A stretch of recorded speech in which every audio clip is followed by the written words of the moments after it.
In this Gimp tutorial, I will show you how to convert a color image into a black and white negative image.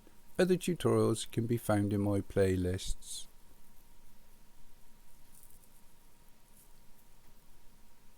Okay, well, if you're new to Gimp, one thing I would advise is rather than trying to upload or import images using the file browser in Gimp, like a lot of these programs, especially video editors, you can actually pre-select your image in your file browser and then just drag it in.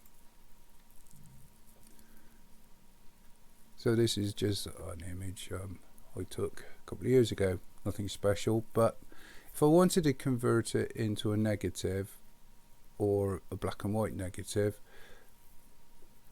what I would do is go up to image, and next to mode I place a dot next to grayscale, and this will convert the image to black and white.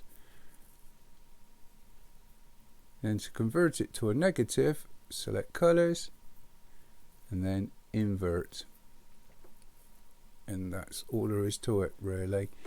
To save your image, just come up to file, export as. You'll find that it will be the same format as the original image. This case is JPG. You'll need to decide where you're going to save your image.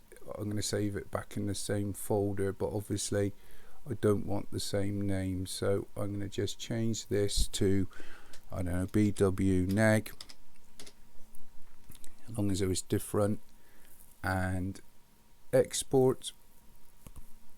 Take the quality up to 100%, and that's all I'm going to do, and then select export, and hopefully you should have